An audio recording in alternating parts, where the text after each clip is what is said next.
Hello po, good evening everyone. I-share ko lang sa inyo yung story dito sa aking pipino juice.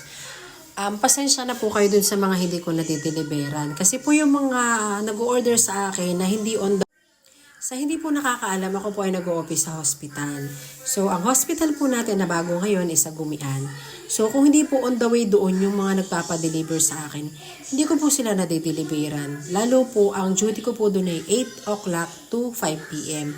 So, nakakapag-deliver lang po ako ay dun po sa mga on the way. Dun sa halimbawa po ay Kumon, yung mga madadaanan ko.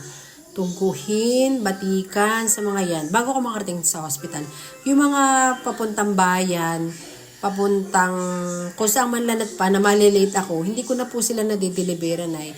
Pero minsan po may times na pag walang order sa akin na dito sa parting Kumon or Tungguhin, dito po ako dumadaan sa may Agos-Agos. Na kasi minsan may umu-order din sa akin sa parting Agos-Agos, na which is ang labas din naman na yun ay sa Gumian, na malapit din sa hospital. Kaya sorry po doon sa mga hindi ko nadideliveran.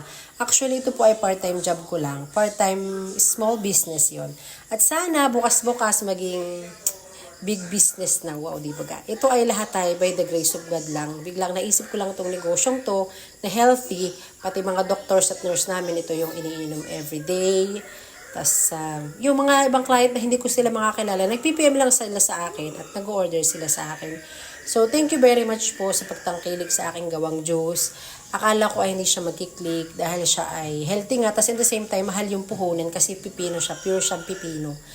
Tapos, yun nga, hindi ko siya ma-full time, hindi ko siya ma-deliver ng sabay-sabay sa mga nag-o-order kasi nga po, yun nga, working nga po ako. So, nakakalabas lang ako sa office ay pag lunchtime, halimbawa, or out ko na ng 5 p.m.